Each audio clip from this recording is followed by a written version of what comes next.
Hi everyone, welcome to another video. If you're new here, my name is Nicole, and so I do a lot of reading and travel videos. So today I thought, why don't we aim to read 7 books in one day? Does that mean I'm going to finish 7 books in one day? Absolutely not. I don't know how some people could do that. I think a lot of times when I watch videos of people doing that, they've already gotten halfway through the books. But for me, they're all brand new books. So I did finish one that you guys saw earlier while I was in bed, The Seventh Veil of Salome.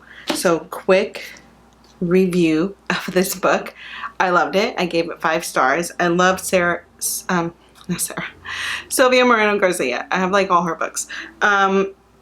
This book has 3 main characters. So like I mentioned, so 2 in a previous video, 2 of them are actresses. It's in the 1950s, the golden age of Hollywood, where studios still own their actors and actresses. And then the 3rd character is Salome, which is a biblical character. And so there's not a lot written about her in the Bible. I have not read the Bible, don't come for me.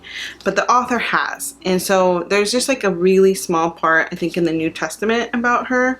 And then Oscar Wilde did a play or a book about her. And so her part in the book, the chapters about her, are very fictionalized.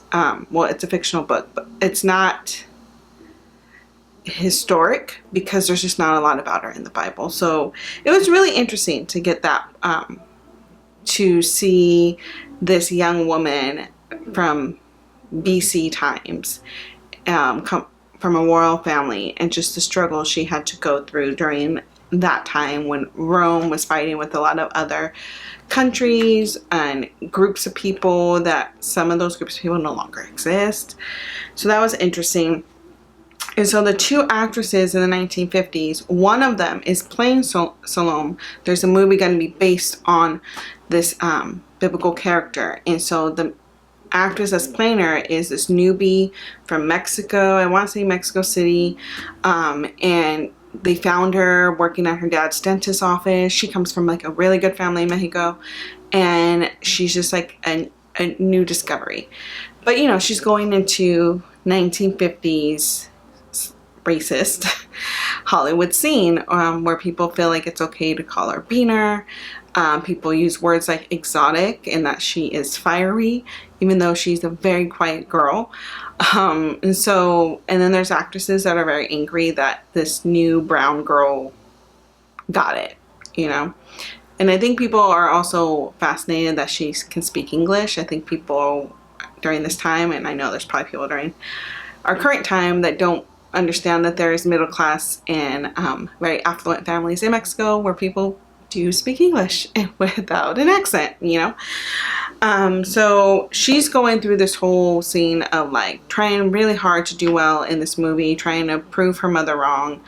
Her mom is quite mean. And then she's falling in love with this piano player from back east who is living off his family's money. But he's trying to make it, so he wouldn't have to live off his family money.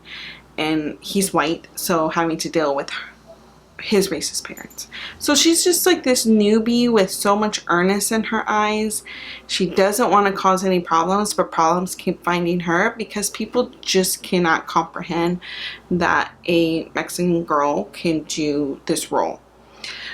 Even though the director loves her and the casting director, there's a reason why they cast her. The other actress is this white girl who is just bitter. I got a physical reaction when I read this girl. I'm because I've met women like this where they are just so beaten down by life that they become angry and just ugly on the inside, and it comes on the outside. So she was trained by her dad to be the new Shirley Temple. That didn't pan out. And then she just took a break from acting, got married, and because her husband didn't really want a bigger life besides just being married and having a comfortable home, she just got angry and left. And so she's tried acting again, but she is so angry and bitter that she doesn't realize that's why people aren't helping her out. And so she's sort of like, she doesn't want to admit it, she's not a call girl, but close to it, where she does go out with guys that are like producers and studio heads for like small bits and favors. You know, she, quite frankly, she has sex for parts, okay? And she tries to tell herself she's not doing that, but she is. And so she feels like she deserves the role of Salome, that it was taken from her. But her testing shoot, her audition didn't go well. She wasn't the second one. It wasn't like they pushed her to the side and got this newbie. It was just, she was never even considered. And so it ends very sadly. I guess there'll be spoilers. There is a death. It's none of the main characters. And it's a death that the white bitter actress arranged because she was so angry. So strongly suggest reading this book. Okay, I hope that wasn't a super long review.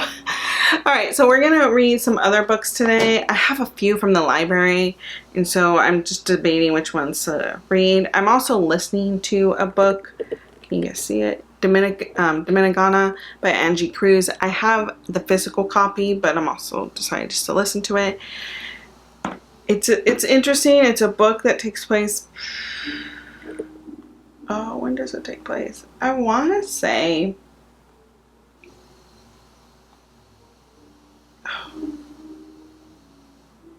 you know, not current times. Okay, so like,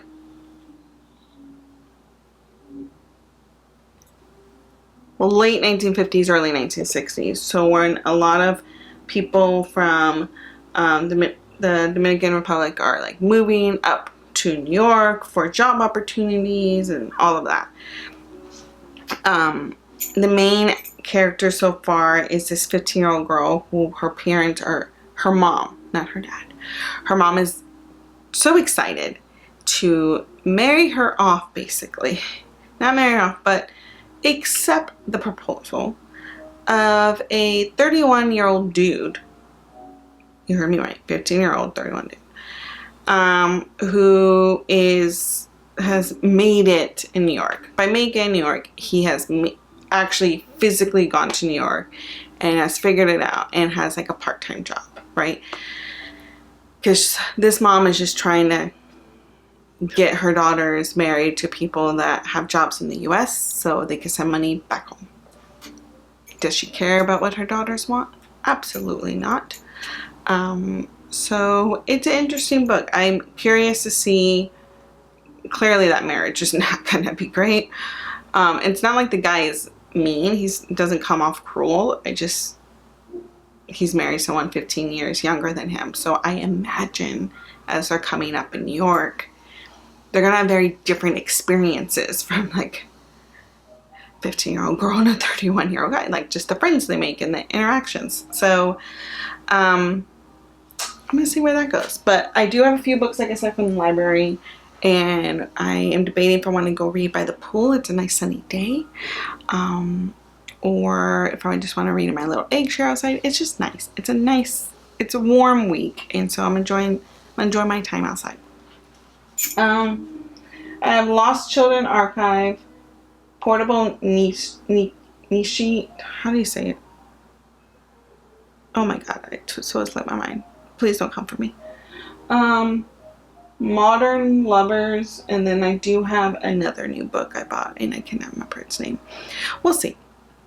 So far, have read and listened to 2. So 5 more to go. My goal is to get a little bit in each of the books to see if I want to keep reading them or either return them to the library or give them to like the free little library.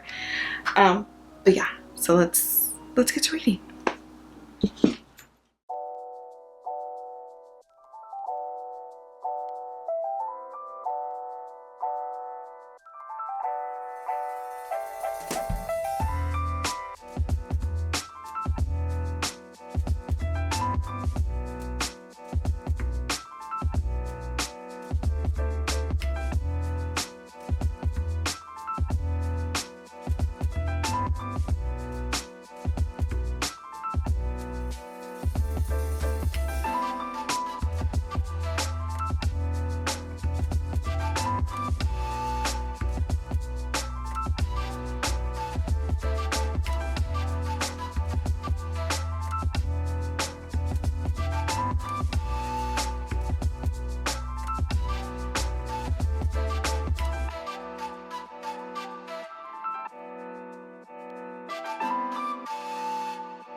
All right, so outside I was reading just the first chapter of this book. It is very intriguing. I think this is gonna be the book that's like my bedside table, and I'll probably really get into it.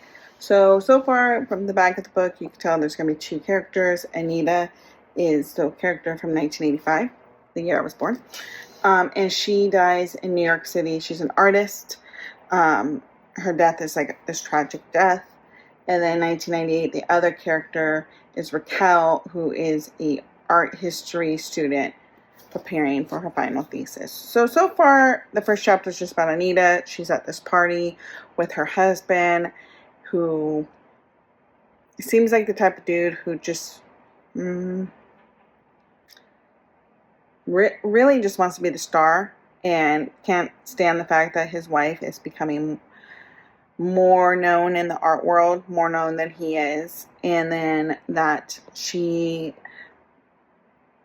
didn't grow up poor, because he's trying to build like this image of like they're Marxists and they're like struggling artists, but she grew up from a rich family in Cuba. She has servants, and so she's trying to be authentic, and he's just trying to build like this image. And so he also likes to flirt and probably cheat. I think cheating was there. So yeah, it's a good read. So now I'm gonna read this one, Lost Children Archive. I decided I'll read it on my couch, and then I'll probably take a little break because I'm gonna have lunch. All right, what is that? All right, book 4.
Okay, start reading this one. This is a slow read.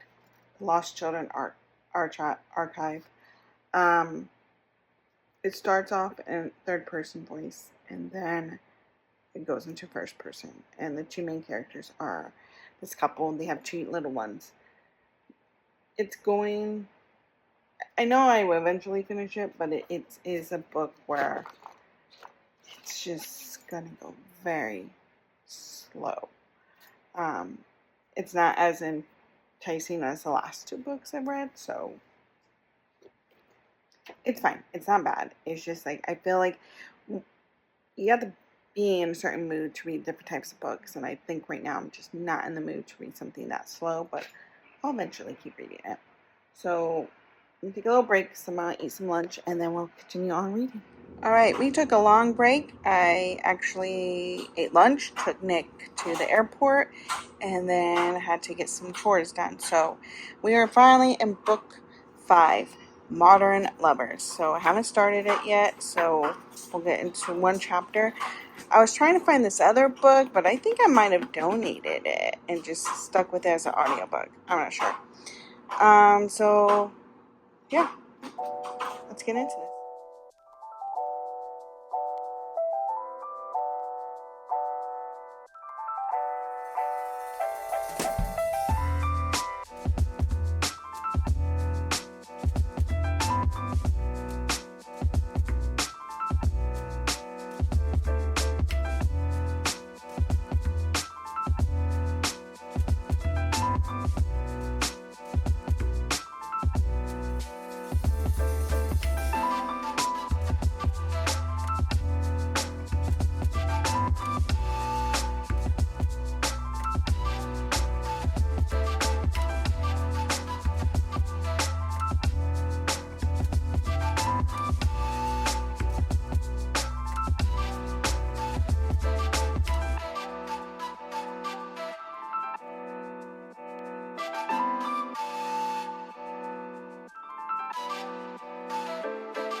So, like I said, today I'm just starting to read 5 different books. So I just read the first 2 chapters of this book. It is very, like I said, it's modern lovers. It's very in today's time, like very present. So it's just like 2 couples. Some of them have known each other since college, is what I gathered so far. They're already in their 40s, so you just are meeting them now in their 40s, and they're talking about their kids. They each have a kid that's about to take the SATs and go off to college, and it's just really, and like the problems or the insecurities you may have when you're 40, like having a kid that's maybe like too good, just having 1 kid, living in Brooklyn. So I think it's going to be just like a good read. So far, it's these 2 books that I think I'm going to read like the most. So, there we go. Alright, so that was an interesting vlog. I ended reading midday, and then I actually just like chilled with Nick the whole day. After I picked him up from the airport, we went to go groceries, I made dinner, so it was just like I didn't have time to film the ending. So the whole point of this video is just to show you guys a realistic way of how I pick my next book, especially if it's hard copy. I think the next 2, like I mentioned, are going to be Anita de Monte Laugh Last. And I've been reading that more at night, and it's just like a really interesting read. Like honestly, it really touches on the hypocrisy and gatekeeping that the art industry has, like a lot of industries and communities. So that's really cool. And then also touches on just domestic violence and power struggles. So not necessarily physical violence, but emotional and mental violence and relationships when you are with someone that is constantly wanting to one-up you, and the power struggle within that. So that is something that is intriguing me. Modern Lovers is going to be my second read, and so the other ones I think I have to just put not on the back burner, like I'm not going to read them, but just for right now, because it's summer, it's nice and warm, you want like quick reads. I'm not trying to dive deep into something right now. And I am listening to Dominicana by Angie Cruz on the Libby app, so that's the app through the library. And I do have the hard copy of that, but it's just nice to listen to as an audio book. And that is